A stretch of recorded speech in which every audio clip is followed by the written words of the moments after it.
Dear all, my name is Abdullah and I'm from Yemen, and this is my third year. Today our topic will be about the economic thoughts of Cameralism. First of all, let's go through the introduction. Indeed, the term Cameralist derived from the camera or camera and refer to the room or chamber where the counselors to the king or prince gather to their work. The Cameralists were not, however, anything like contemporary academic consultants. They were real-world administrators as well. Many of the Cameralists also held economic posts. The first chairs of cameral science were established in 1727 in Hull and Frankfurt on the Oder, and by the end of the 18th century, 23rd, such chairs had been established. The Cameralists were partly economists, partly politics scientists, partly public administrators, and partly lawyers. Cameralism has also often been described as a Germanic version of mercantilism. It's perhaps understandable that someone unfamiliar with Cameralism who came across Cameralistic observations about the importance of the agriculture would treat Cameralism as a form of physiocracy. It is similarly understandable that a similar person coming across Cameralistic discourse on the importance of the stimulating internal manufacturing so as to reduce the import of the finished goods would treat Cameralism as a form of mercantilism. To be sure, Cameralism and mercantilism both originated within authoritarian political regimes, and they represented a force to give good counsel to the heads of those regimes, in light of unchallenged presumption that those regimes are to continue indefinitely. From here, however, the difference dominates the similarities. There were no well-known powers Cameralism really in probably Australia, unlike mercantilism, which arose among big players such as the English, the French, the Spanish, and the Dutch. The focal point of Cameralist concern was on survival of the regime. Survival in turn required a military capacity. It also required economic development, which in turn required acquisition of the improved technologies, the improvement of human capital within the population, the creation of new enterprises, and the growth of population.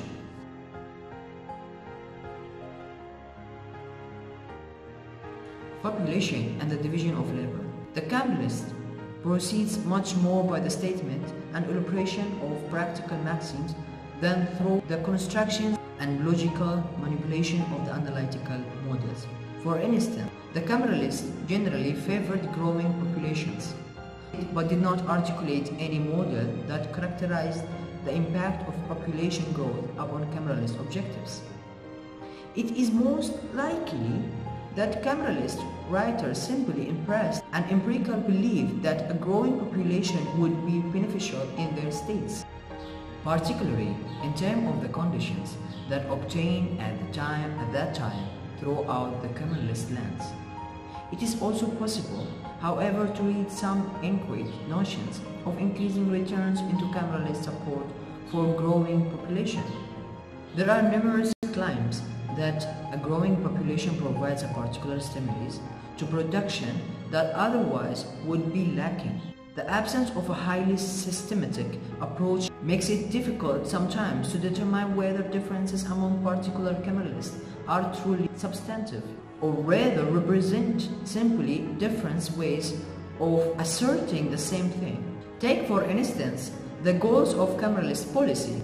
Population growth is supported as a means for advancing a desired end. But what is the end of the Cameralist policy seeks to promote?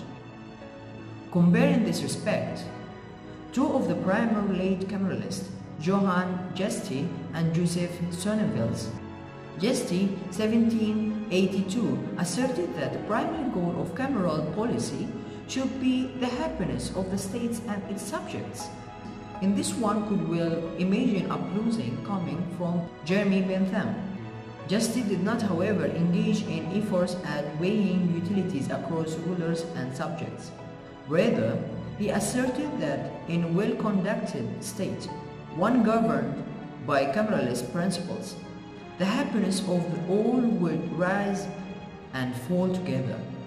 Sonnenfels, 1787, argued that it was not happiness that was the proper objectives of the Cameralist policy, but an expanding population.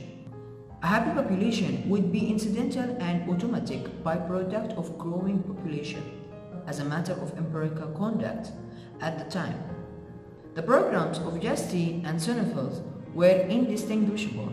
They accepted the legitimacy of their regimes and pursued their professional work within a means-end framework. The end to be attained or sought after by the state was the ruler's business. The Cameralists were there to offer expert advices on the acquisition of revenue and their subsequent expenditure.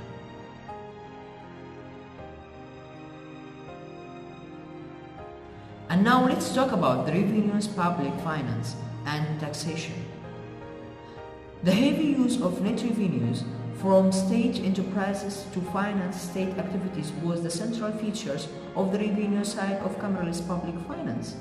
By contrast, enterprise revenues occupied a minor position in state finance in the non-Cameralist lands.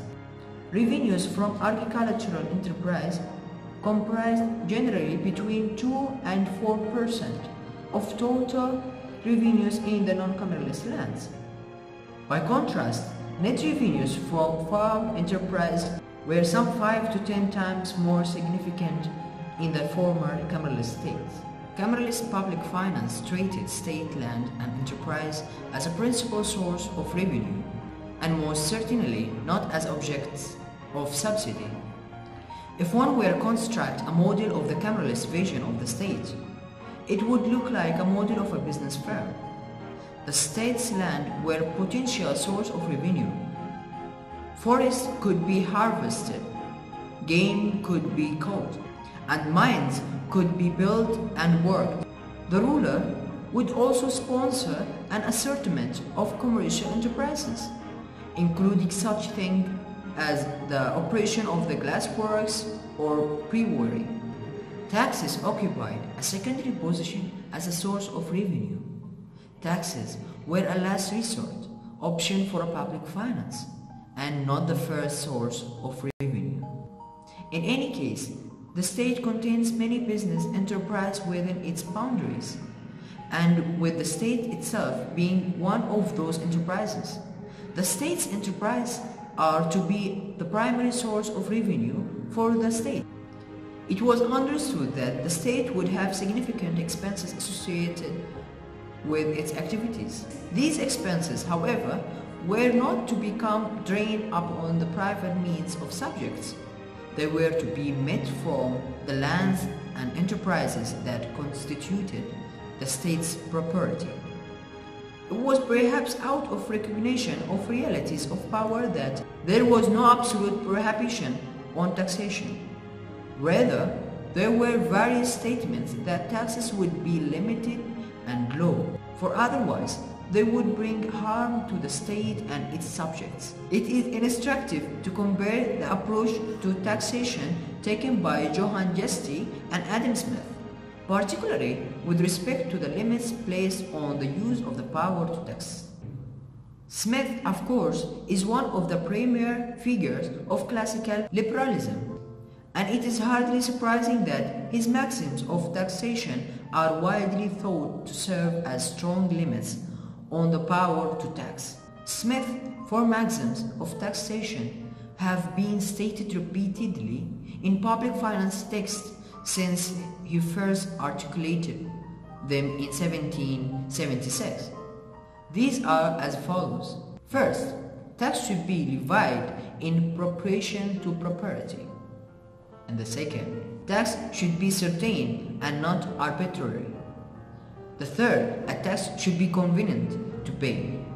The fourth, a tax should be economical to administer for both taxpayer and the state. Justy 1771 similarly articulate maxims for taxation. Though these maxims, unlike Smith's, have not been carried forward in the public finance literature. What is truly most notable about Justice's maxims is that they go well beyond Smith in limiting the power to tax.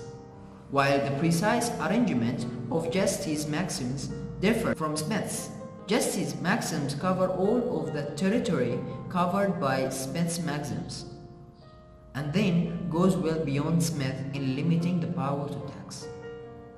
Like Smith, Justice holds that a tax should be levied in proportion to property, that it should be certain and not arbitrary, that it should be convenient to pay, and that it should be economical to administer. Justice, however, does not stop there. He offers two maxims that have no counterparts in Smith. One of these that a tax should never deprive a taxpayer of necessities or cause him to reduce his capital to pay the tax. A second maxim of Justice that is not found in Smith is a requirement that a tax should neither harm the welfare of taxpayer nor violate their civil liberties. Smith regarded taxation as a primary source of public finance and thought, ideally, that it should be the sole source of public finance. For instance, Smith proceeds his presentation of tax maxims with an argument that the state should eliminate its property and the revenues derived therefrom. In sharp contrast, Justice proceeded his discussion of tax maxims with discussion of why taxation should be a last resort or secondary means of the public finance. Indeed, Justice argued that ideally the state would not tax at all. This difference between Justice and Smith reflects one of the important orienting principles of the Cameralist, namely that the state acts as a participant within the society and its economic order. The Cameralist advised on the use of the state budgets and other policy instruments to promote the happiness of the state, and its subjects took place within presumption that state itself was located inside the economic order and not outside.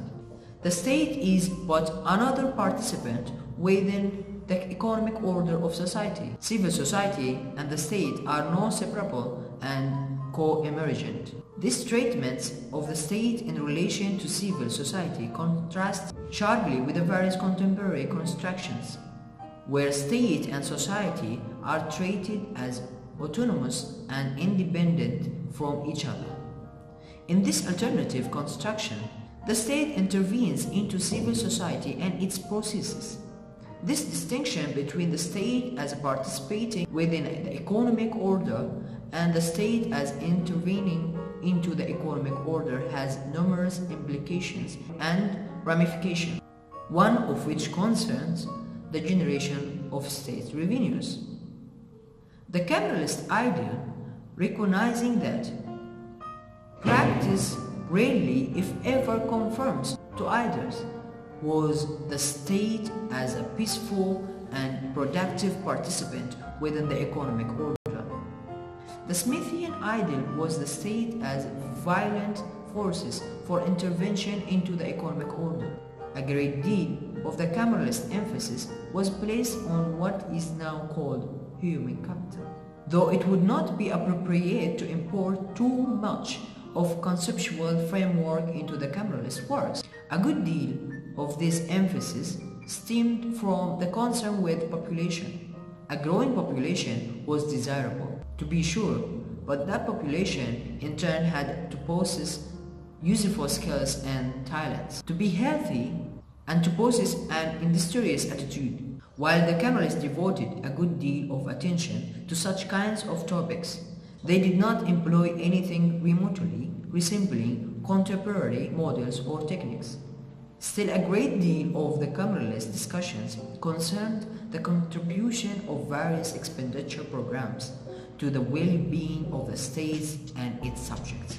Cameralistic public finance is a choice theoretic approach to public finance. The phenomena of public finance, state revenues and expenditure arise out of a ruler's optimizing choices. It is quite different in modern democratic regimes. The phenomena of public finance do not arise from someone's optimizing choice, but rather arising through interactions among the many participants within the physical process. For Cameralist, it was historically accurate to ascribe the phenomena of public finance to choice of the rulers. The state's revenue depended on the ruler's choices about how to operate his mines and how to farm his lands. To be sure, the conduct of Cameralist rulers was relatively civilized, and nothing like the experience with dictators in the 20th century. The conceptual constructions of a benevolent despot perhaps find historical validation in the Cameralist period. That does not, however, render empirically valid the use of constructions based on benevolent despots in the public finance today.